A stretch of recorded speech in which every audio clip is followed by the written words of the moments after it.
দেখেননি কয়দিন আগে কুষ্টিয়ায় ডিসির সামনে বসে লালন ভক্ত অ্যাডভোকেট সে বলছে, ডিসি সাহেব আমরা লালনের মাজারে এবার গাঁজা খাওয়ার পারমিশন চাই।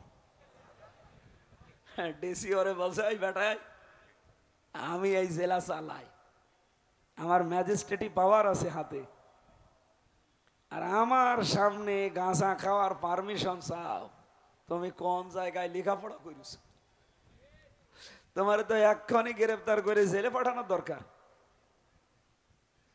লালনের মাজার নিয়ে গবেষণা হয় এদেশে, কিন্তু আল্লাহর কালাম নিয়ে গবেষণা করার জায়গাও নেই, আমরা করিও না। লালন ইনস্টিটিউট খুলতেছে, কুষ্টিয়ায় যান, কিন্তু কোরআনের ইনস্টিটিউট আছে এদেশে। রাজশাহীতে একটা আছে নাম কাওয়াস্তে।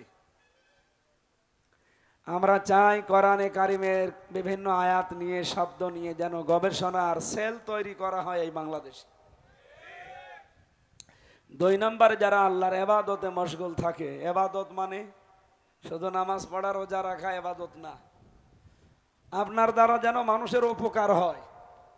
আজ আমরা আলেমরা যে জায়গায় আছি, নিজেরই কিছু করতে পারি না, তে মানুষের উপকার করবো কি দিয়ে? কথা বলেন না কেন? এই জন্য আমরা মানুষের উপকার করতে হলে যে জায়গাগুলো দরকার, আজ বাংলাদেশে ওই জায়গাগুলোতে আলেমরা এখন যেতে চায়, কিন্তু কিছু মানুষ দেখি গাত্রদাহ শুরু হয়েছে তাদের। হ্যাঁ, এরা এই লাইনে আসার দরকার কি? এরা মসজিদ মাদ্রাসা খানকা নিয়ে থাকবে, সারা জীবন তো এটা নিয়েই ছিলাম, কিছুই তো হয়নি। কে কথা বলেন না কেন? 54 বছর তো আমরা শুধু ওইটা নিয়েই ছিলাম, কি হয়েছে?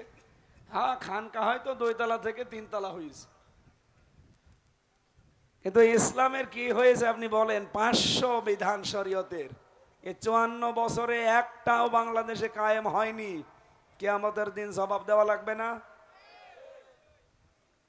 3 নম্বরে আল্লাহর নিষিদ্ধ কাজ থেকে নিজেকে বাঁচিয়ে রাখার সর্বাত্মক চেষ্টা করা। দুঃখ এটা, বাংলাদেশে আমরা 96-92% মুসলমান, আল্লাহর নিষিদ্ধ কাজ জানার পরেও এমন এমন জায়গা আছে ছেড়ে দেওয়া যায় না। আছে কিনা বলেন? মানে একটা জায়গা আপনি দেখাতে পারবেন যেখানে ইচ্ছা করলেও ভালো থাকা যায়?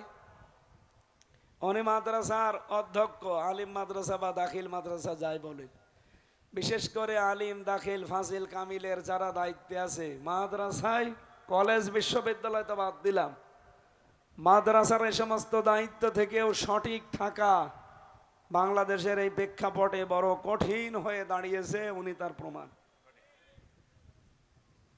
অথচ উনি জানে যে এটা হালাল, এটা হারাম, জানার পরও মানতে পারছে না। মসজিদের টাকা বরাদ্দ হয় সরকারি, ওই টাকা জায়েজ টাকা তুলতে যাবেন, 5 লাখ টাকা বাজেট হলে 2 লাখ টাকা আল্লাহর ওলিদের ঘুষ দেওয়া লাগবে। ভাই খাওয়া যায় তো বলি, এখান থেকেও খাবেন আপনি? এখন তো কিছু মানুষ দেখছি কোনো জায়গা বাদ দিচ্ছে না। এমনকি একজন মহিলা সেই দিন বলছিল যে আমি একটা সন্তান জন্ম দিয়েছি, তাও আমার কাছে 5,000 টাকা চাঁদা চাই।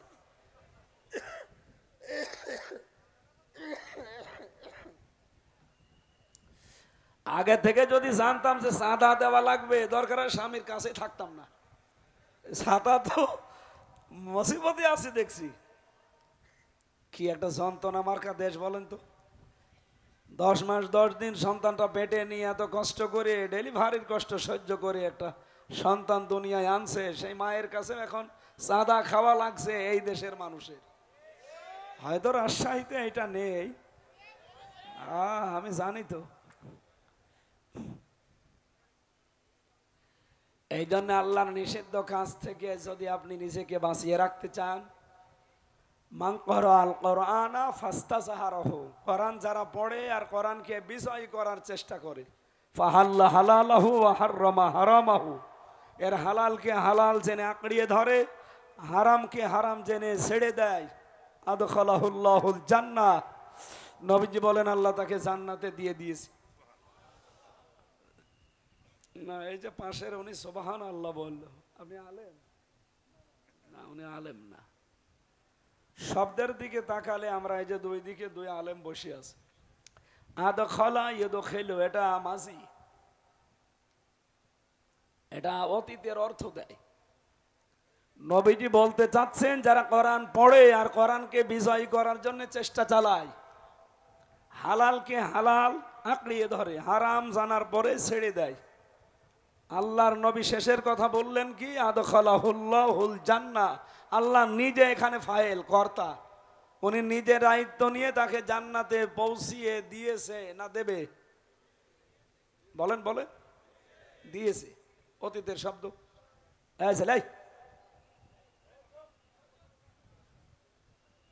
ওঠা যাবে না ভাই, 1 ঘন্টা সময় দেওয়া যাবে না? এমনি আমার কণ্ঠ বসে যাচ্ছে, আপনারা ডিস্টার্ব করলে আর কথাই বের হবে না। রাজশাহীবাসী, আমি এই হাদিস থেকে যেটা ব্যাখ্যা করতে গিয়ে পেয়েছি, সত্যি যদি কোরআন প্রতিষ্ঠিত হয়ে যায়, কোরআনে কারিম কোন দেশে বিজয় থাকে, সেখানে হালালকে হালাল জানার পরে মেনে নেওয়া যায়, হারামকে হারাম জানার পরে ছেড়ে দেওয়া যায়।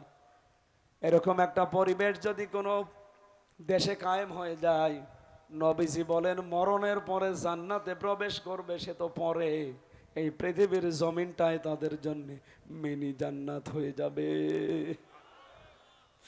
বলেন তো 54 বছরেও কি আমরা এরকম একটা জান্নাত বাংলাদেশে পেয়েছি?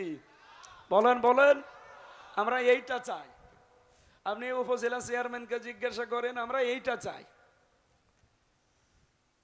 আমি আজকে এই যে 2 দিনে 2000 কিলোমিটার রান করলাম, কত ভয়, কত টেনশন, কত চিন্তা রাত দিনের ভেতরে আমার ভেতরে এসেছে জানেন। অথচ মালয়েশিয়া বাংলাদেশের চাইতে প্রায় 5 ডবল বড়, বিশাল দেশ। আমি প্রতিদিন 2000-3000 কিলোমিটার রান করতাম, খালি মরুভূমি, পাথর, পাহাড় আর পাম গাছ, বিশাল বিশাল জঙ্গল এলাকা। রাত 2টা-3টার সময় যাচ্ছি আমি আর ড্রাইভার, কেউ নেই। মানে শরীরের ভেতরে ভয়ে সমসম করে ওঠে, না জানি কি সামনে চলে আসে। মানুষ বলতে তো কিচ্ছু নেই, পশু পাখিও নেই।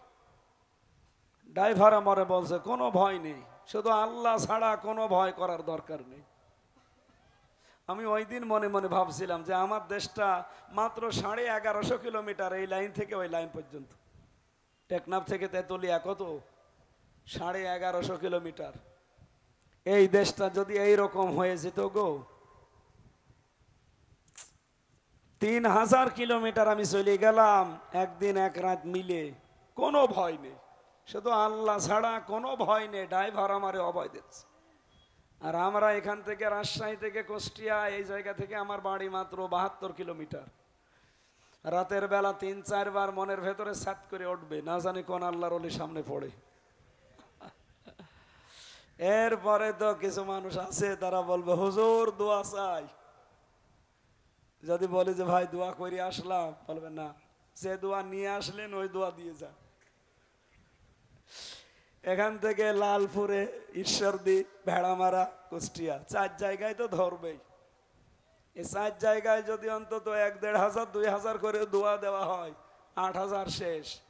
এই গাড়িটা নিয়ে আসা যাওয়া, আমার শরীরের যে অবস্থা, ড্রাইভার সাথে এই যে হোসাইন হুজুর আছে, তো হুজুর কয় টাকা দেবে? অথচ 3000 কিলোমিটারে কোনো দোয়া নেই, আমি শুধু দোয়া করতে করতে চলে যাচ্ছি, কেউ দোয়া চাই না। আমাদের দেশটা যদি এইরকম হতো, আমরা কি ভালো থাকতাম না? বলেন বলেন। এইটা কায়েম করতে চাইলে আপনার কাছে রাজনীতি মনে হয়, আপনার কাছে ধান্দাবাজি মনে হয়। আপনি তো নিজেই এক ধান্দাবাজ। যে যেই রকম তার কাছে আমাদের কি ওই রকমই মনে হয়।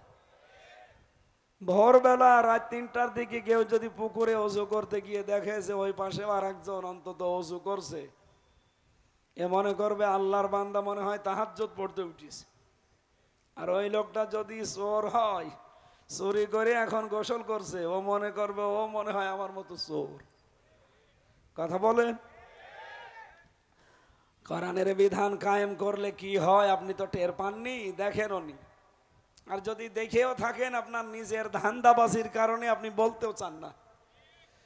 আমাদের যেহেতু ওই সমস্ত চিন্তা ভাবনা নেই, আল্লাহর কসম নেই, আমিরে Jamaat doctor Shafiqur Rahman on direct ঘোষণা দেয়নি মহাসমাবেশে যে এই দল থেকে কেউ যদি এমপি মন্ত্রী হয় 5 বছরে তার একটা টাকা বাড়বে না, আরো যা আছে কমে যাবে।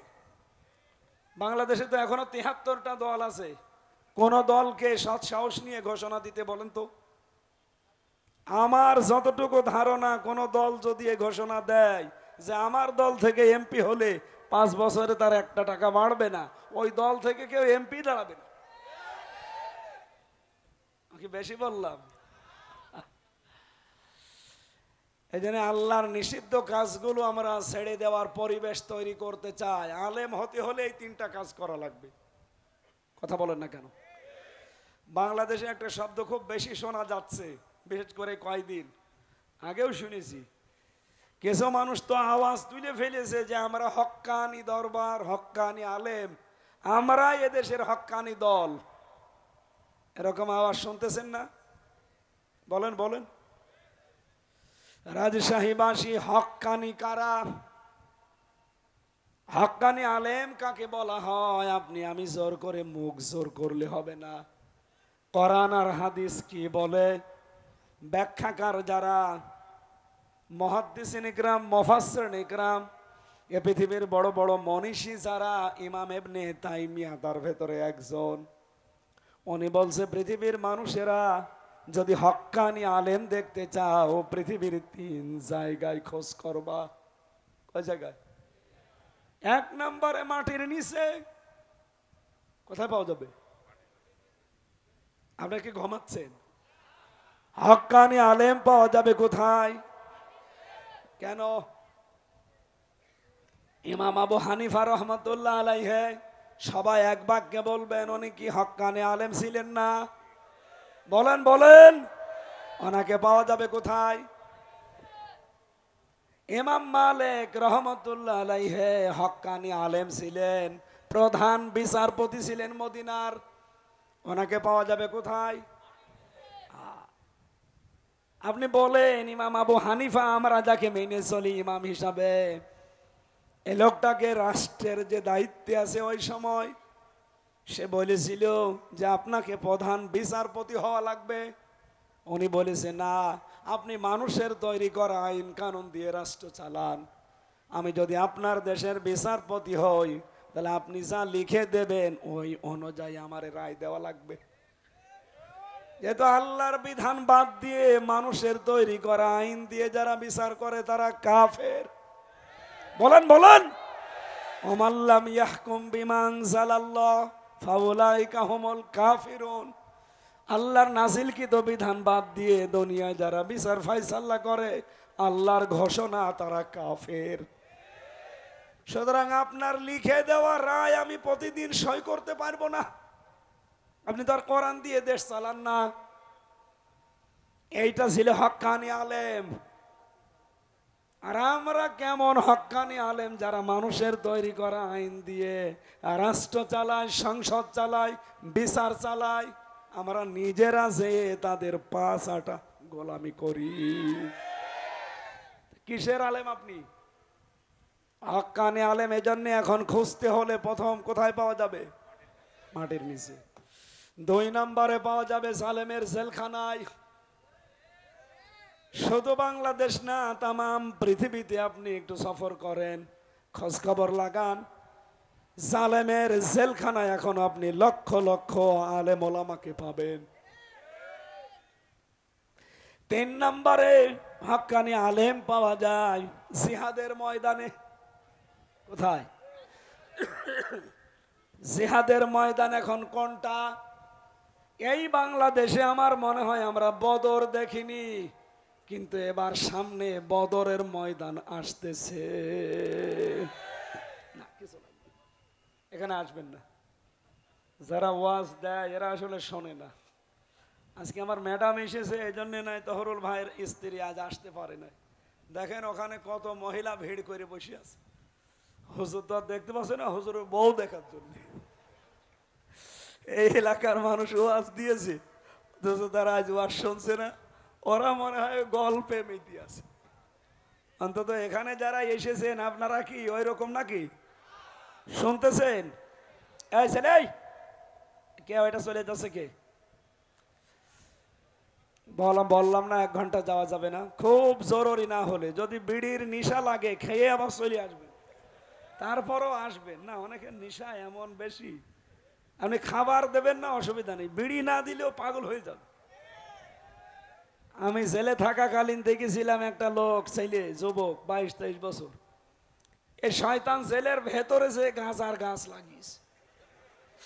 জেলার একদিন দেখি ধরে পিটাচ্ছে, পুলিশ তোরে ধরে দিয়েছে জেলখানায়, তুই গাঁজা খাস এই কারণে, আর তুই ভেতরে এসে গাছ লাগালি, পেলি কোথায়? ও বলছে স্যার, ওই যে আমি আদালতে গিয়েছিলাম হাজিরা দিতে, আমারও তো কিছু হিতাকাঙ্ক্ষী আছে, আসার সময় ওরা কিছু পোটলা দেয় এইভাবে, ওই যে পিজন ভ্যালের ছোট ছোট ফাঁকা থাকে, কয়েকটা এভাবে ছুড়ে মেরেছে, আমি একটা ধরে ফেলেছি, ওর ভেতরে গাঁজার বীজ ছিল। ওইটা নিয়ে এসে এখন তো আপনারা জেলে ঢোকানোর সময় মেশিনের ভেতরে দিয়ে তারপরে ঢোকাবেন, সব তো ধরা পড়ে যাবে। এই জন্য মুখের ভেতরে দিয়ে জহব্বার নিচে এমন কায়দায় রেখেছি যে মেশিনে ধরা পড়ে। ভেতরে এসে বোতলের মুখ কেটে ফেলে দিয়ে ওখানে মাটি দিয়ে ওর ভেতরে এই গাছ লাগিয়েছি আজ 2 মাস আগে, দেখেন কত বড় বড় হয়েছে। জেলার তো হিন্দু দেবদুলাল বলছো হুজুর, আমি তখন ওর নিচতলায় ছিলাম, আমারে বলছো হুজুর, এই লোকটারে জেলে দিয়েছে সরকার, ও গাঁজা খায় এই কারণে, আমি এত পাহারা দিয়ে রাখি, আর এর ভেতরে এসে গাছ লাগিয়েছে, ওরে তো স্বর্গে দেওয়া দরকার। জান্নাত বলে না, হিন্দু মানুষ স্বর্গ বলছে। এই জন্য নেশা যাদের আছে, আশা করছি 1 ঘন্টা চেপে রাখতে পারলে পারবেন, না হলে খেয়ে আবার চলে আসবেন। আসবেন তো? কিছু মানুষ বলছে ঠিক আছে, মানে এলাকায় সব চলে। আমার ভাইরা, আমি যে কথা তুলেছিলাম, বদরের ময়দান 1500 বছর আগে বিদায় নিয়েছে, আমরা দেখিনি, অথচ 2026 সালে যে নির্বাচন আসতেছে, আমার মনে হয় সামনে বদরের ময়দানের মতো। এই কথা বলেন না কেন? বদরের ময়দানে বাবা ছেলের বিরুদ্ধে অস্ত্র নিয়ে দাঁড়িয়েছে, স্ত্রী স্বামীর বিরুদ্ধে দাঁড়িয়েছে। নবীজি নিজে পর্যন্ত আশঙ্কা করছিলেন যে সাহাবীরা যাদের বিরুদ্ধে দাঁড়াবে অধিকাংশগুলোই তাদের আপনজন, এরা যাবে তো। হযরত আবু বকর বলেন, জিহাদের ময়দানে এখান থেকে শেষ করে যখন বাড়ি গেলাম, সে আমার সন্তান আব্দুল্লাহ আমারে বলছে, বাবা 3 বার আপনাকে আমি দেখেছি যুদ্ধের ময়দানে, তো বাবা এই জন্য আমি কিছু বলিনি, অন্য কেউ হলে আমি কেটে ফেলতাম। হযরত আবু বকর খাবার খাচ্ছিলেন, থালা সামনে ফেলে দিলেন, ডাক দিয়ে বলে, সন্তান, যুদ্ধের ময়দানে 3 বার আমাকে দেখার পরও কিছু বলো নাই, আমি আল্লাহর কসম করে বলছি, একবার যদি তোমারে দেখতে পেতাম, এক কোপে তোমারে আমি আলাদা করে ফেলতাম। আমার মনে হচ্ছে সামনে বদরের ময়দান এবার আসতেছে। এই কথা বলেন না কেন? দেখবেন অনেক সন্তান এবার বাবার বিরুদ্ধে দাঁড়াবে, কারণ এই দেশে এখন 2টা দল, একটা ইসলামী, একটা শয়তানি, এর বাইরে আর কিছু নেই। আপনি যত চাই বলেন, যারা আল্লাহর আইন প্রতিষ্ঠা করতে চায় তারা আল্লাহর দল, যারা মানুষের আইন প্রতিষ্ঠা করতে চায় তারা শয়তানের দল। এখানে আবার ব্যাখ্যা দেওয়া লাগবে কোন কারণে? এজন্য এবার দেখবেন অনেক সন্তান বাবার বিরুদ্ধে দাঁড়িয়ে গেছে, অনেক স্ত্রী স্বামীর বিরুদ্ধে দাঁড়াবে। এজন্য হক্কানি আলেম যদি কেউ খুঁজতে চান, জিহাদের ময়দানে খোঁজ করলে পাবেন, যারা আল্লাহর দ্বীন কায়েমের জন্য সর্বাত্মকভাবে প্রচেষ্টা চালায়। আমাদের মিছিল, মিটিং, ভোট ভাট যা হবে সব দ্বীন কায়েমের জন্য। কথা বলেন, কথা বলেন। দ্বীন কায়েম করো এ কথা বললে রাগ হয় শুধুমাত্র যারা শিরিক করে, যারা মুশরিক তাদের। এটা তো আমি বানালাম নাকি? সূরা শূরার 13 নম্বর আয়াতের শেষের আগের অংশে আছে, কাবুর আলাল মুশরিকিনা মা তাদউহুম ইলাই। হে নবী, আপনি যেদিকে মানুষকে ডাকেন, আসো দিন কায়েম করি, আল্লাহর বিধানে জমিনে প্রতিষ্ঠা করি, আপনার এই কথা শুনলে সবচাইতে বেশি মন খারাপ হবে, রাগ হবে, খারাপ লাগবে তাদের যারা মুশরিক। বাংলার মানুষেরা, আমি তো আমার বাবার কথা বলছি না, আমার দাদার বিধানের কথাও বলি নাই। আমার দাদা, বাবা, চাচা তারাও রাজনীতি করেছে সারা জীবন। কোনো দিন আমি আজ পর্যন্ত বলি নাই আমার দাদা, আমার চাচা চেয়ারম্যান ছিল, আসেন আমরা তাদের আদর্শ প্রতিষ্ঠা করি। বলেছি।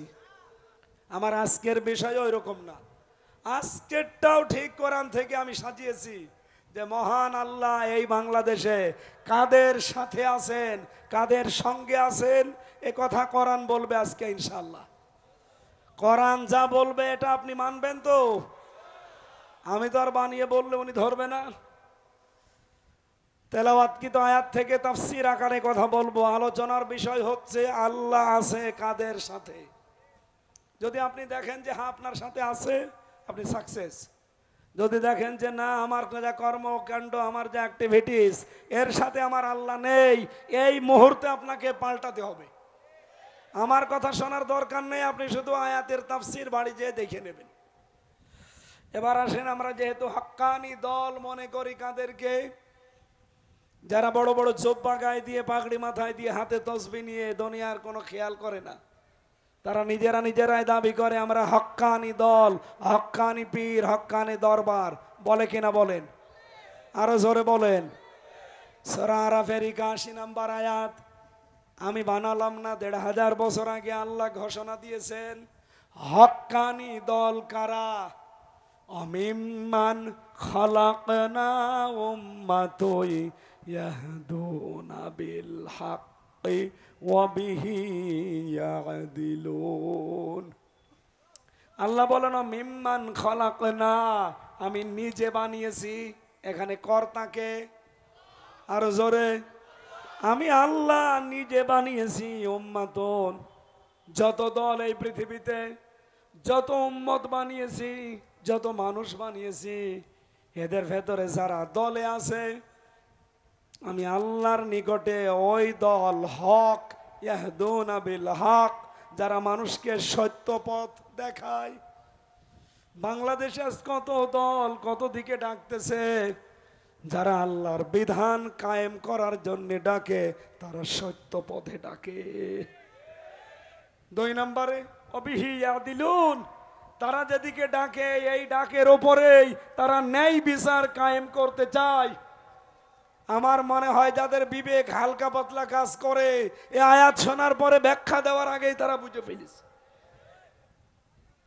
হক কথা কারা যারা বলে এই দেশে মানুষকে সত্যের পথ দেখায়, আর এই পথ অনুযায়ী যারা ন্যায় বিচার দুনিয়ায় কায়েম করতে চায়, আল্লাহ বলেন এই একটা দল শুধু হক্কানি, এরাই সঠিক পথে আছে। এবার আপনার বিবেকের উপরে ছেড়ে দিলাম, আপনি খোঁজ করে নেন, যান। যেহেতু আলেমদের মর্যাদা কামনা করেছে, আলেম কোথায় পাওয়া যায় হক্কানি আলেম, সেই বর্ণনা বললাম, আপনি এখানে খোঁজ করে দেখবেন। হয় কবরের মাটির নিচে, নাই জিহাদের ময়দানে, অথবা সালেমের জেলখানায়। এইরকম আলেম যদি এখানে থাকেন, এইরকম আলেমের জন্য দোয়া করছি, ওরফানা লাকা যিকরাক, এদের মর্যাদা সম্মান আল্লাহ যেন আরো বাড়িয়ে দেন। জোরে বলেন আমিন। দরুদ আর সালাম পাঠ করি আমাদের নবী মুহাম্মদুর রাসূলুল্লাহ সাল্লাল্লাহু আলাইহি ওয়াসাল্লামের প্রতি। আমার তেলাওয়াতকৃত আয়াত সূরা মায়েদা 12 নম্বর আয়াত পড়েছি, তাও হাফ। যত কথায় মাথার ভেতরে আয়াত সম্পর্কে আছে, এখন আমরা ব্যাখ্যায় গেলে ঘন্টা খানিক বলেছি, বলবো 1 ঘন্টা না। আমার সারা জীবনও যদি আয়াতের পেছনে ব্যয় হয়, সারা জীবন শেষ হয়ে যাবে, এর ব্যাখ্যা কোনোদিন শেষ হবে না। এত কথা আল্লাহর ভেতরে দিয়ে রেখেছে, আমরা এখন একটু আবিষ্কার করার চেষ্টা করি। আলোচনার বিষয় কি বলেছিলাম যেন? আল্লাহ আছে কাদের সাথে, মনে থাকবে? আরো জোরে বলেন, মনে থাকবে? সূরা মায়েদা, এর নামকরণ কেন করা হয়েছে মায়েদা? হযরতে ঈসা রুহুল্লাহ মায়েদা শব্দ দিয়ে তিনি দোয়া করেছিলেন। 7 পারার 5 নম্বর 6 নম্বর পৃষ্ঠার ভেতরে আয়াতগুলো আছে এই সূরা মায়েদার। রব্বুল আলামিন সেখান থেকে নিয়ে আমরা এখানে নামকরণে পেয়েছি। বাংলা অর্থ হচ্ছে খাদ্য ভর্তি বড় থালা, প্লেট। খাবারের বিশাল প্লেটকে মায়েদা বলা হয়। আল্লাহর ভাষায় তামাম দুনিয়াটাই খাবারের প্লেট। জোরে বলেন সুবহানাল্লাহ। এখান থেকে একটা শিক্ষা আছে, যেহেতু তামাম দুনিয়াকে আল্লাহ খাবারের প্লেট বলে ঘোষণা দিয়েছেন, এজন্য আমরা যারা আল্লাহ বিশ্বাসী আছি তাদের কোনো চিন্তা অন্তত খাবার নিয়ে করার দরকার নেই। আপনি দুনিয়ায় আসার 50 বছর 50,000 বছর আগে এই কপালে আল্লাহ লিখে পাঠিয়েছেন যে আপনি কি খেয়ে থাকবেন, না না খেয়ে থাকবেন। সুতরাং রিজিক নিয়ে চিন্তা করা আমাদের কাজ না, এ চিন্তা কার? আরো জোরে। আল্লাহর নাম হচ্ছে রাজ্জাক। তিনি রিজকের দায়িত্ব নিয়ে নিয়েছেন, কিন্তু যেটার দায়িত্ব নেননি সেটা হচ্ছে মরণের পরে আপনার আচরণ আল্লাহ কি করবে সেটা আপনার কাজের উপরে বেসিস করবে। আপনি যেই ধরনের কাজ করবে কিয়ামতের দিন আল্লাহ পাক তার সাথে সাক্ষী জোগাড় করে ওই আচরণ করবে। এবার আপনি তাকাবেন সূরা নেসার 41 নম্বর আয়াতের দিকে। ফাকাইফা ইযা জিনা মিন কুল্লি উম্মাতিন বিশাহিদি ওয়া জিনা বিকা আলা উলাই শাহিদা। বলেন আল্লাহু আকবার। এই ভালো করে তাকান। আল্লাহ যারা এভাবে আমাদেরকে আঙ্গুল দিয়ে দেখাচ্ছেন যে কেমন হবে তখন রাজশাহীর বাঘার মানুষেরা, তহরুল ইসলাম ও জিন্নাত আলী, কেমন হবে তখন যখন তোমাকে আমি আল্লাহ আমার সামনে দাঁড় করাবো আর তোমার বিরুদ্ধে সাক্ষী দেওয়ার জন্য আমি রাসূলুল্লাহ হাজির করব। অজিনা বিকা আলা হাউলাই শাহিদা, হে নবী আপনাকে আমি সাক্ষী করে নিয়ে আসবো ওদের জন্য।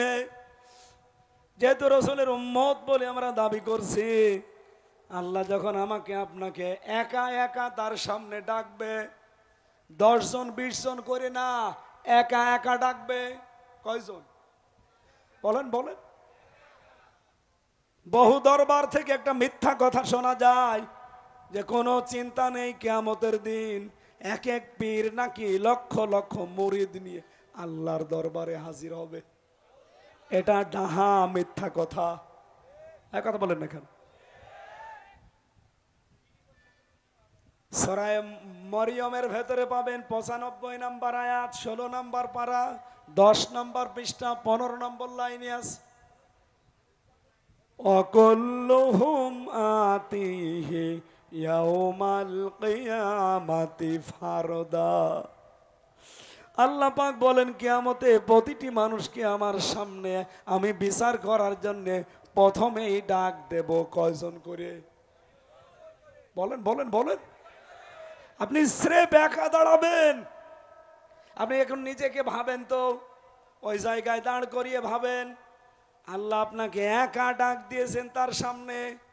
সাক্ষী হিসাবে আপনার মাকে, বাবাকে, খালুকে না, সাক্ষী হিসাবে আল্লাহ নিয়ে আসবে রাসূলুল্লাহকে।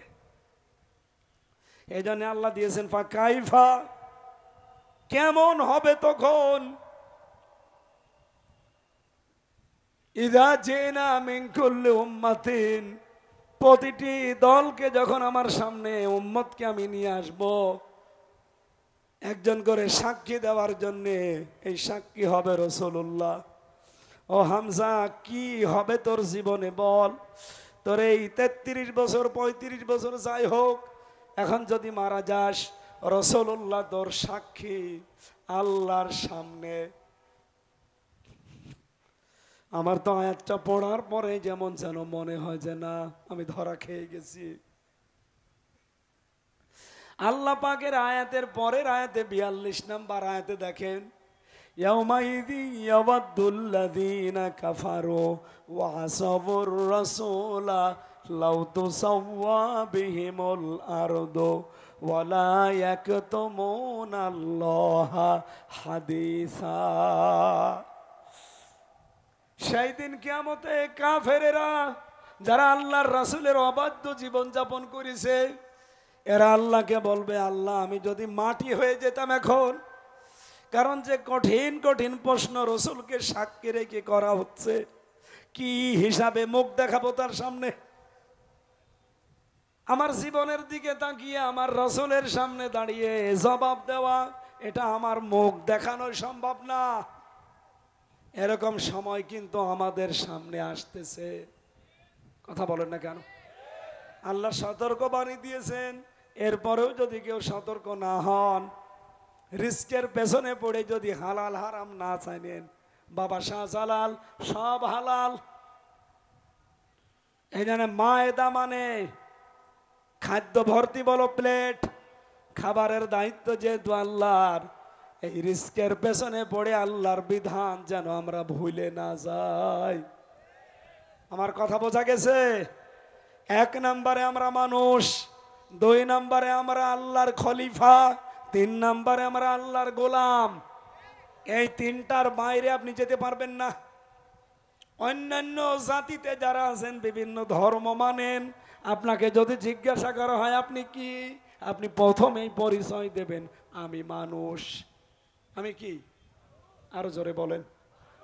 2 নম্বরে আমরা যারা এখানে আছি, আমরা একবারেই পরিচয় দেব, আমরা শুধু মানুষ না, আমরা আল্লাহর খলিফা। আমরা কি? 3 নম্বরে আরো উপরে যারা আছে, এই মানুষগুলোকে জিজ্ঞাসা করলে তারা শুধু খলিফা না, মানুষ না, তারা বলবে আমরা আল্লাহর গোলাম। আমরা কি রাসূলুল্লাহর গোলাম? আমরা কি পীরের গোলাম? আমরা কি বাবার গোলাম? কোন দলের গোলাম?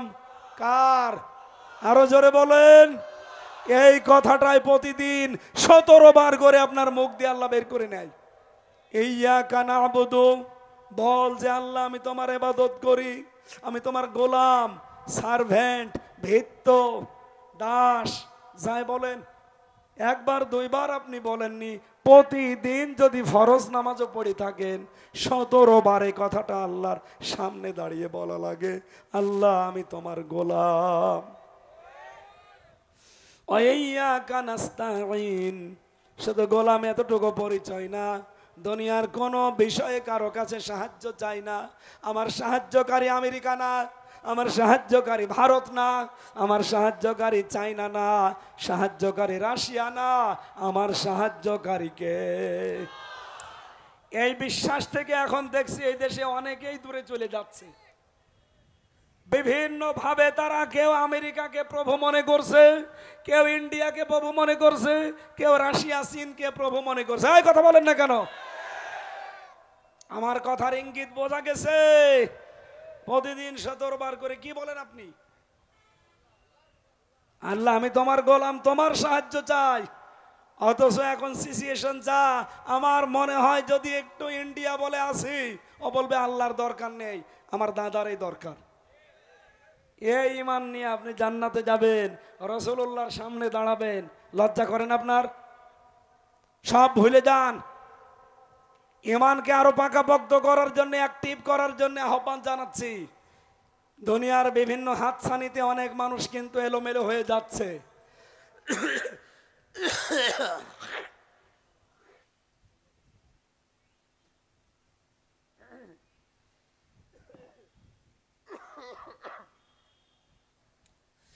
রাজশাহীর জ্ঞানী মানুষেরা, আশা করছি আপনারা বুঝে ফেলেছেন, মায়েদা মানে যেহেতু আল্লাহ খাবারের প্লেট বানিয়েছে, এইটা নিয়ে চিন্তা করে দুনিয়ার কারো দিকে ভরসা করার দরকার নেই। ইমাম খমিনি ইরানের, ওনাদের সাথে আমাদের কিন্তু পার্থক্য আছে। পার্থক্য কি? ওনাদের আকীদার সাথে কিছু আকীদার হয়তো পার্থক্য আছে, কিন্তু উনি যে কথা বলেছিলেন আমেরিকাকে একবার, আমেরিকা বলেছিল যে তোদের খাবার রসদ যা পাঠায় এগুলো বন্ধ করে দেব। উনি হুঙ্কার দিয়ে বলেছিলেন, আমেরিকা আমাদেরকে ভয় দেখান, আমরা এমন জাতি বছরে 1 মাস আমাদের না খেয়ে থাকা ফরজ, কোনো কাফেরের পরোয়া আমরা করি না। সেই জাতি মুসলিম আমরা না। খাবার নিয়ে চিন্তা করে কোন কারণে ইমান বিক্রি করে দিচ্ছেন? আমি নাম নিলাম না। কত মানুষ তো এখন পা চাটতে যে পা ধরে বসে আছে। দাদা তুমি ছাড়া কেউ নেই। কিছু কিছু দলকে এই দেশ থেকে বিলীন করার জন্য কিছু মুনাফিক উঠে পড়ে লেগেছে। এরা দালাল, দালাল এবং দালাল। শহীদ জিয়ার নাম শুনলে মান থেকে মানুষ দোয়া করে, কিন্তু তার আদর্শের উপরে আজ এখন এই দলটা নেই। তারা অধিকাংশগুলো এখন 5 আটা গোলাম হয়ে দাঁড়িয়েছে দাদাদের। আমি কাবা শরীফের পাশে আরাফাতের ময়দানে মসজিদে নামিরা, এখানে কাবা শরীফের ইমাম খুতবা দিচ্ছিলেন। শহীদ জিয়াউর রহমানের জন্য দোয়া করছিলেন আরবিতে, আল্লাহ তুমি তাকে সুউচ্চ মাকাম দান করো। নাম বলার সময় বললেন শহীদ জিয়াউর রহমান। এমনি এমনি নাম তার মুখ দিয়ে আসে না। আরাফাতের ময়দানে লক্ষ লক্ষ নিম গাছ লাগিয়েছে এই শহীদ জিয়া। কথা বলেন। তিনি সারা জীবন, তার জীবনী পড়ে দেখেন, আমি নিজে তার পুরা জীবনী পড়েছি। সারা জীবন তিনি আগ্রাসনের বিরুদ্ধে ছিলেন, বিশেষ করে দাদাদের আগ্রাসনের বিরুদ্ধে। কোনো দিন মাথা নত করেননি দাদাদের সামনে। আর তার দলের নাম নিয়ে আজ অনেকেই দাদার 5 আটার গোলাম হয়ে দাঁড়িয়েছে। এই জন্যই বিলীন হয়ে যাচ্ছেন। কারো দিকে ভরসা করে লাভ নেই। বলিল্লাহুম্মা মালিকাল মুলকি তুতিল মুলকা মান তাশা। আল্লাহ বলেন ক্ষমতার মালিক আমি, রাজত্বের মালিক আমি। যাকে ইচ্ছা তাকে দেই, যাকে ইচ্ছা ঘাড় ধরে নামিয়ে দেই। সুতরাং কোন কারণে আপনার বিশ্বাস হয় যে ভারত আমাকে বসাবে, চীন আমাকে বসাবে, আমেরিকা আমাকে বসাবে? ওরে বসাই কে কিনা জানে।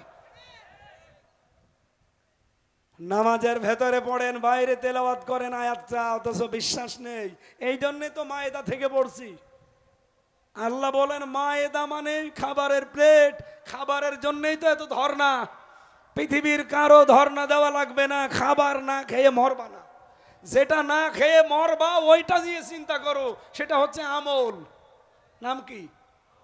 কারণ আমলের গ্যারান্টি আমি দেইনি। আমল করো জান্নাত আছে, আমল নেই জান্নাত নেই। এই জন্য আমল করেন। আজকের তেলাওয়াত কিন্তু আয়াতে 5টা আমল আছে। কয়টা বলেন বলেন? এই 5টা দেখেন তো বাংলাদেশে কার ভেতরে পাওয়া যায়? যার ভেতরে পাওয়া যাবে সে যেন বিশ্বাস করে আল্লাহ আমার সাথে আছেন। সুবহানাল্লাহ বলতে পারেন নাই? আল্লাহ রাব্বুল আলামিন বলেন বনি ইসরাইলে মুসা আলাইহিস সালামের 12টা গোত্র ছিল, 12টা নাকিব, দলপতি, সর্দার, নেতা যাই বলেন। তাদেরকে আমি নিয়ে হযরতে মুসাকে ডাক দিয়ে বললাম আসেন। তোর পাহাড়ে তিনি গেলেন। তোর পাহাড়ে যাবার পরে তিনি বললেন রব্বুল আলামিন আমি আপনাকে দেখতে চাই। আল্লাহ সাপ জানিয়ে দিয়েছেন লাং তারানি, আমাকে দেখা যাবে না। আমার সাথে দেখা তোমাদের এই চর্ম চোখে সম্ভব না। কারণ আমার যে পাওয়ার, আমার নূরের যে ঝলকানি, এটা দেখতে হলে দুনিয়ার চোখ দিয়ে হয় না, অন্য চোখ লাগবে। সেই পাওয়ার তোমাদের চোখে নেই। লা তোদেরি কোহল আবসর অহওয়ায়দেরি কোল আবসর অহওয়াল লাতীফুল খবীর। মুসা নবীর মতো এত বড় পাওয়ারফুল নবী, যিনি কথা বলতেন সরাসরি আল্লাহর সাথে, যাকে কালিমুল্লাহ বলা হয়, তাকে আল্লাহ সাপ জানিয়ে দিলেন লাং তারানি। মজারের আগে লান আসলে অর্থ হয় কখনোই হবে না। আল্লাহ বলেন আমার সাথে দেখা করা দুনিয়ায় সম্ভব না। অথচ বহু ভণ্ড পীরে রাজশাহী বিভাগে দেখতে পাবেন, তারা বলে আল্লাহর সাথে আমার দেখা হয়, কথা হয়। মুসা নবীর মতো এত বড় পাওয়ারফুল নবী যদি আল্লাহ বলেন না, দেখা সম্ভব না, আপনি কোন ভণ্ডর ভণ্ড? আল্লাহ ওই সময় ঘোষণা দিয়েছিলেন, মুসা 12 জন দলপতি নিয়ে এসেছো, নকিব সর্দার, দেখা তো হবে না, যদি জোর করো আমি কিন্তু দেখা দেব, কিন্তু টিকতে পারবা না। তারপরেও তিনি দেখতে চেয়েছিলেন এই দলবল নিয়ে। আল্লাহ পাক তার কুদরতি আঙ্গুলের শুধুমাত্র এই নখ যেটা আছে এর কর্ণটুকু দেখিয়েছেন, তোর পাহাড় পুড়ে তামা হয়ে গেছে। যতগুলো মানুষ ছিল সব অজ্ঞান হয়ে গেছে।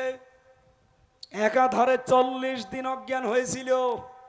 মুসা নবী 40 দিন পরে হোশ ফিরে বলে, রব্বুল আলামিন, এ তো আর এক ভেজালে পড়লাম। এমনি ওরা আমারে মানতে চায় না। ওদের দলীয় প্রধানদেরকে নিয়ে এসেছিলাম তোমাকে দেখা করার জন্যে, আর ও ছাতা দেখি এখন নোরের ঝলকানিতে মরিয়ে পড়িয়ে আছে। এখন যদি আমি একা ফেরত যাই, এলাকার মানুষেরা আমারে পিটাবে, তাড়াবে।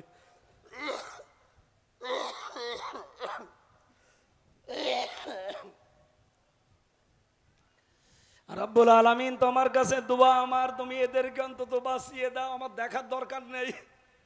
আল্লাহ বলেন, ঠিক আছে, জীবিত করে দিলাম, যা, আমার সাথে দেখা তো সম্ভব না।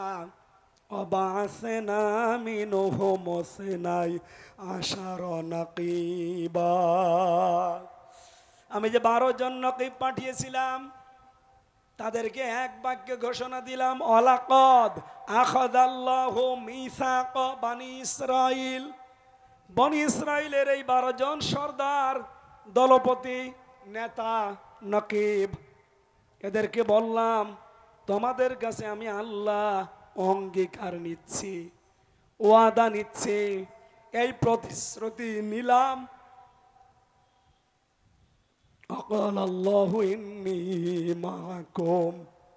অবশ্যই আমি আল্লাহ তোমাদের সাথে সঙ্গে আছি।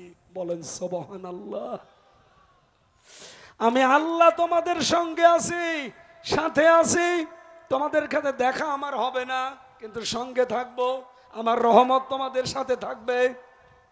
যদি দুনিয়াতে যেয়ে নিজ নিজ এলাকায় যেয়ে 5টা কাজ করতে পারো, এই 5টা কাজের আঞ্জাম যদি দিতে পারো নিজেদের এলাকায়, তোমরা তো এক একটা গোত্রের অধিপতি, দলপতি, নেতা, এমপি, মন্ত্রী যাই বলেন, এক এক এলাকার জন্য, এক এক জেলার জন্য এক একজন এসেছো, 12টা দলের 12 জন এসেছে। যাও নিজ নিজ এলাকায় এই 5টা কাজ যদি করতে পারো, আমি আল্লাহ ঘোষণা দিলাম তোমাদের সঙ্গে আমি আল্লাহ আছি। কয়টা?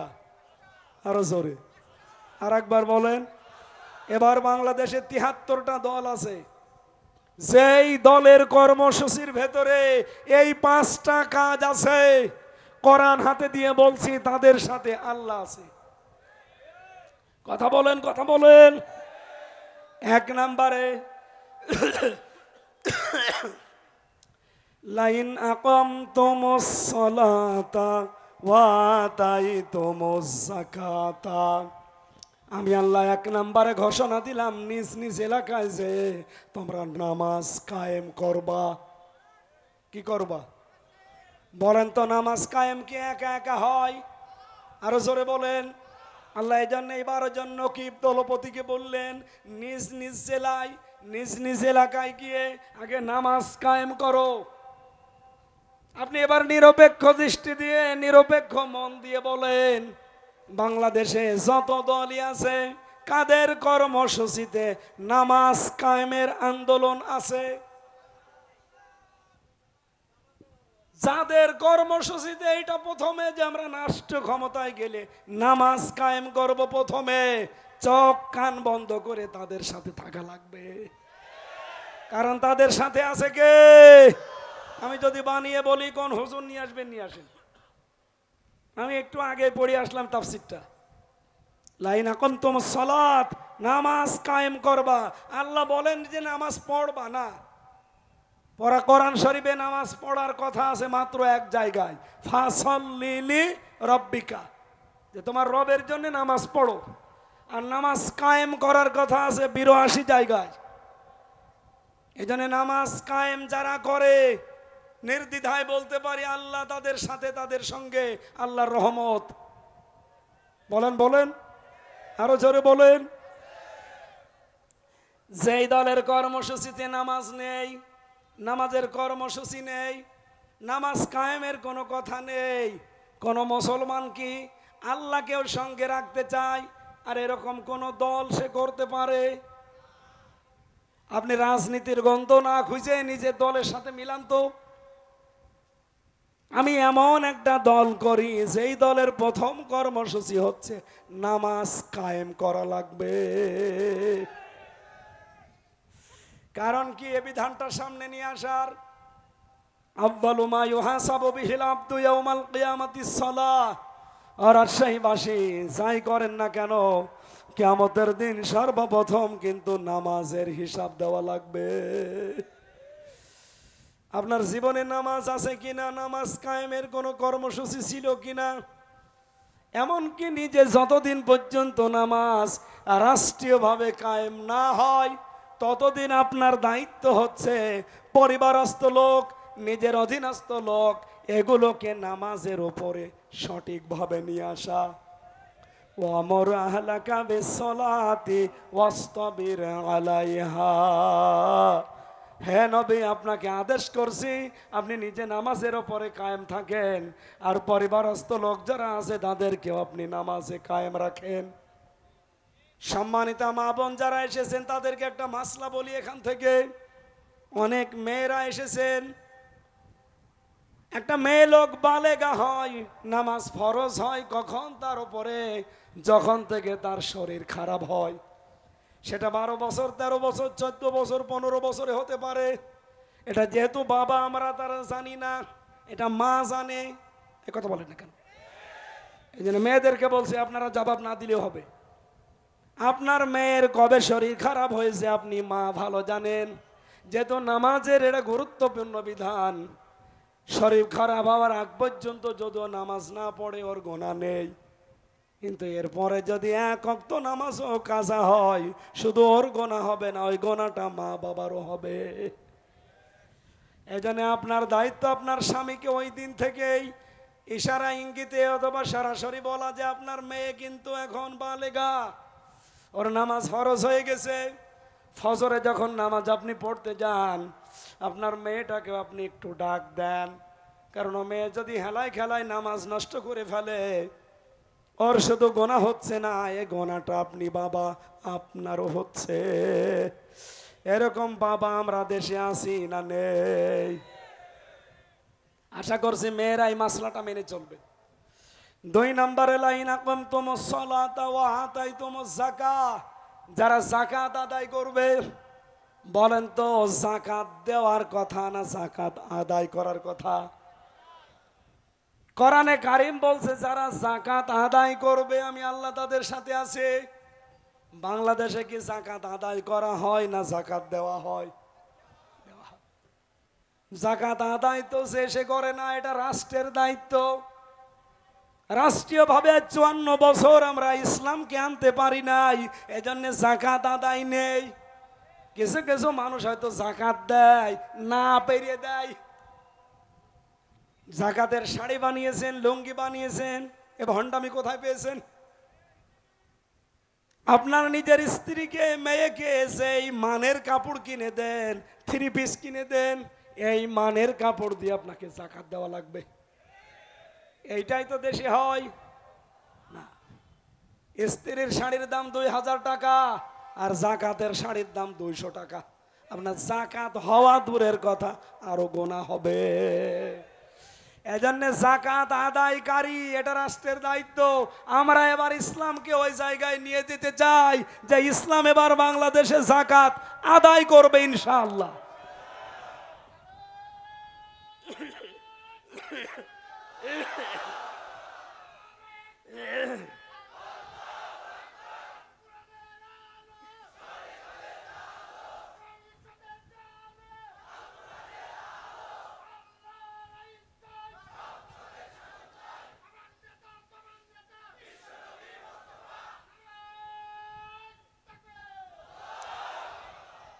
আমি জানি এখানে যদি কেউ মুশরিক থাকেন, এই স্লোগান শুনলে, যাকাত এটা শুনলে রাগ হবে তার। এটা সূরা হামিম সেজদার ভেতরে আছে, ফাওয়াইলুল লিল মুশরিকিন, মুশরিকদের জন্য আক্ষেপ, আফসোস, ধ্বংস, দুর্ভোগ শেষ। কি? আল্লাযীনা লা ইউতুনা যাকাতা ওয়া হুম বিল আখিরাতি হুম কাফিরুন। এরা যাকাত আদায় করে না এবং কিয়ামত হবে এটা বিশ্বাসও করে না। আমি প্রথম কথা তুলেছিলাম না যে বাংলাদেশে যাকাত কায়েম হোক, আল্লাহর বিধান আসুক, এটা শুনলে সবচাইতে বেশি মন খারাপ হবে কাদের? মুশরিকদের। বলেন বলেন, আরো জোরে বলেন। আপনি কি মুশরিক? আপনার রাগ হয়? লোকটা তো স্লোগানে ঠিক কথাই বলেছে। যাকাত ভিত্তিক অর্থনীতি কায়েম করতে পারি নাই 54 বছর, আর ফতোয়াবাজি করেন। কোন বিধানটা আছে বাংলাদেশে আপনি দেখান। চিল্লাতে চিল্লাতে গলা ভেঙে যাচ্ছে, এই একটা কথা বোঝাতে পারি না, খালি উল্টা দিকে নিয়ে যায়। হ্যাঁ, উনি আসলে রাজনীতি করে। শয়তান রাজনীতি না করলে যাকাত কিয়ামত পর্যন্ত সংসদে যাবে?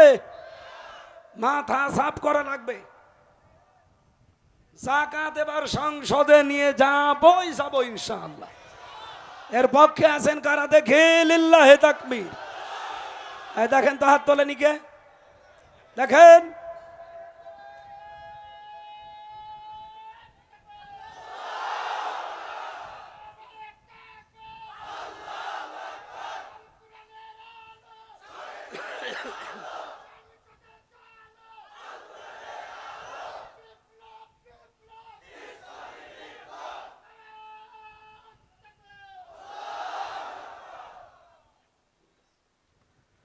আমার মনে হয় এর চাইতে সহজ সরল ভাষায় ব্যাখ্যা দেওয়ার কায়দা আমার আর নেই।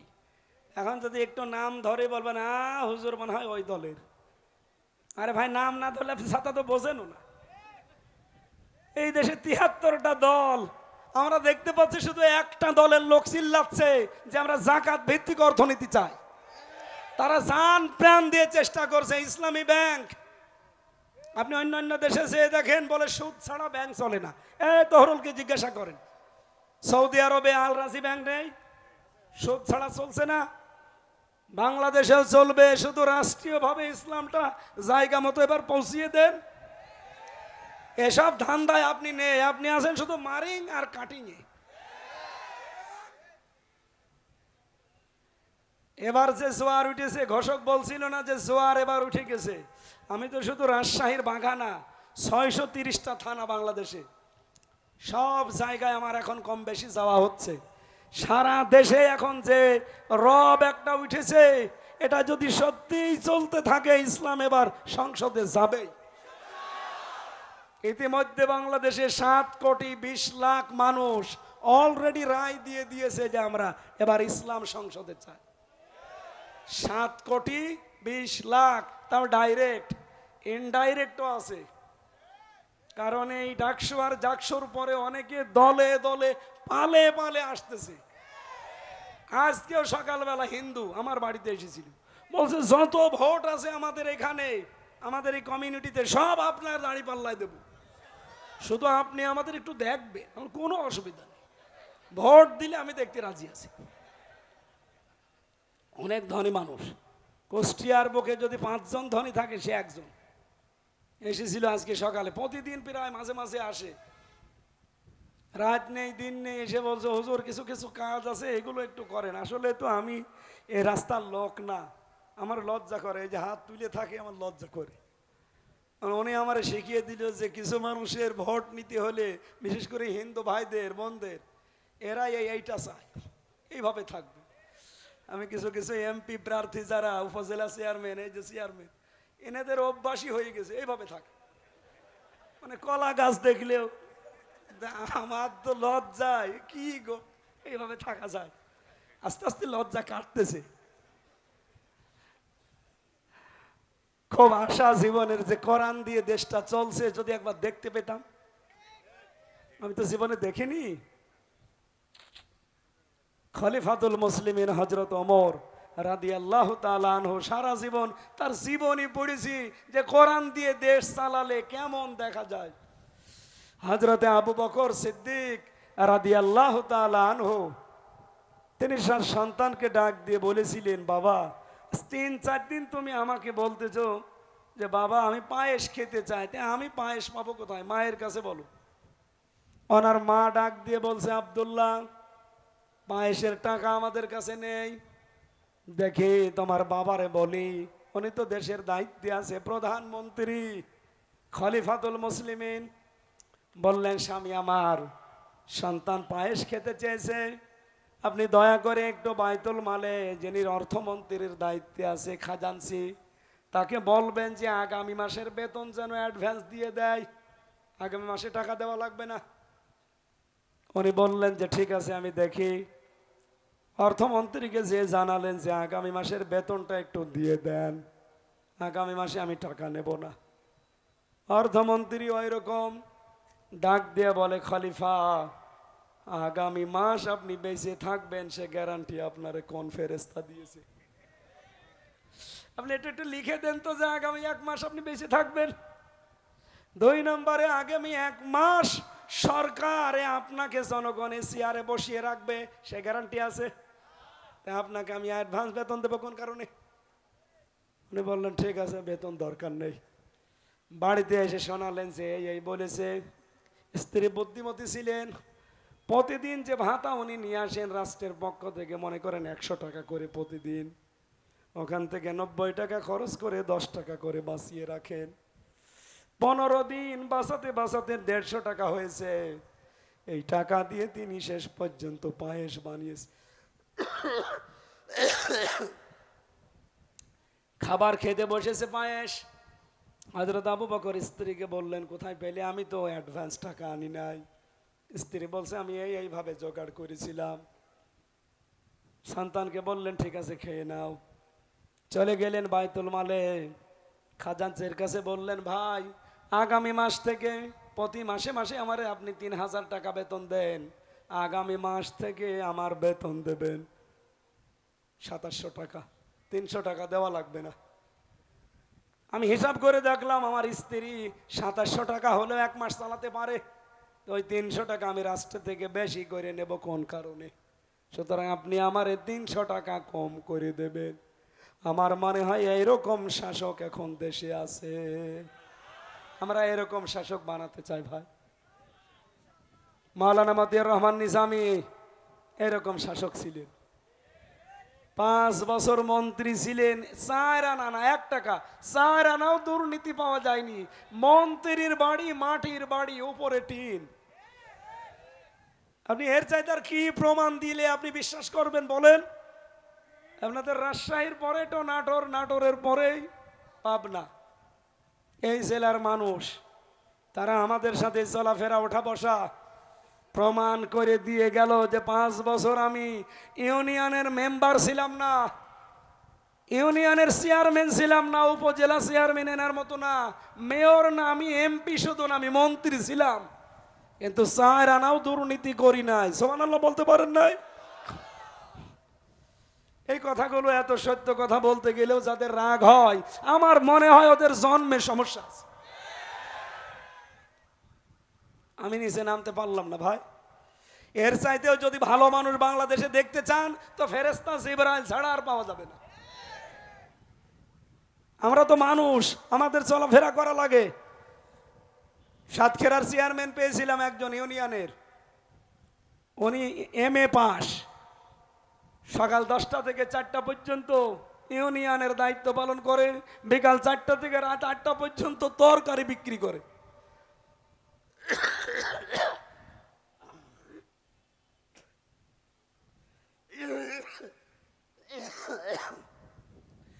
বাংলাদেশ জামাত ইসলামী এরকম মানুষগুলো উপহার দিয়েছে, এখন ওর সামনে দিচ্ছে। ভাই এবার আর ভুল করা যাবে না, একটু পরীক্ষা করার জন্য হলেও চেষ্টা করেন। আমরা জাকাতকে অর্থনীতিভাবে ইসলামী কায়দায় সংসদে জাকাত ভিত্তিক অর্থনীতি কায়েম করতে চাই। ওয়া আমানতুম বিরুসুলি, আল্লাহ পাক বলেন মুসা নবীর এই নাকিবদেরকে বলেছিলাম এলাকায় যে আমার রাসূলদের উপরে ঈমান আনবা। আমার প্রশ্ন হচ্ছে এখানে রাসূল না দিয়ে রসুলি বহুবচন দিলেন কেন?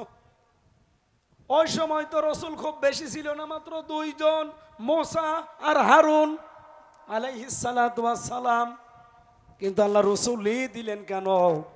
দিয়েছেন এই জন্যে কিয়ামত পর্যন্ত রসুল আসবে না, কিন্তু রসুলের নায়েব আসবে। আলেমরা রসুলের নায়েব, এই যে একজন মাওলানা জিন্নাত আলী, উনি আর যাই হোক রসুলের উত্তরাধিকারী, নায়েবে রসুল। এরকম আলেম যারা কিয়ামত পর্যন্ত আসবে, এদেরকে সাহায্য করা লাগবে, টাকা পয়সা দিয়ে শুধু না, কথা দিয়ে হলেও। ওয়াজ্জারতুমুহুম, তাদেরকে সহযোগিতা করবেন যেভাবেই হোক, পেছনে থেকে হোক। আকরাদতুমুল্লাহ কারদান হাসানা, আর আল্লাহকে যারা উত্তম ঋণ দান করবে, তার মানে আল্লাহর বিধান কায়েম করার জন্য যার সর্বতভাবে চেষ্টা চালাবে। আল্লাহ বলেন এই 5টা কাজ যদি নিজ নিজ এলাকায় যে করতে পারো, কি করব আমি জানো? লাউ কাফিরান্না আনকুম সাইয়্যাতিকুম, তোমাদের পেছনের যত অপরাধ ছিল আমি আল্লাহ সব মাফ করে দেব। ওয়ালা উদখিলান্নাকুম জান্নাত, আল্লাহ পাক বলেন আমি এমন একটা জান্নাতে তোমাদেরকে প্রবেশ করাবো, তাজরি মিন তাহতিহাল আনহার, যার তলদেশে নদী আর নহর প্রবাহমান। ফামান কাফারা বাদা যালিকা মিনকুম, আমার এই বক্তব্য শোনার পরেও যদি কেউ ওভারটার্ন করে, মন উল্টা করে, এবার টান করে পেছন ফিরে চলে যায়, ফাকাদ দাল্লা সাওয়া সাবিল, ওই স্পষ্ট বিভ্রান্তির ভেতরে চলে গেল। এই ঘোষণাকার। আমি তো শুধু অ্যাডভার্টাইজ করলাম আপনাদের সামনে। আপনি আরো বিস্তারিত দেখতে চাইলে সূরা মায়দার 12 নম্বর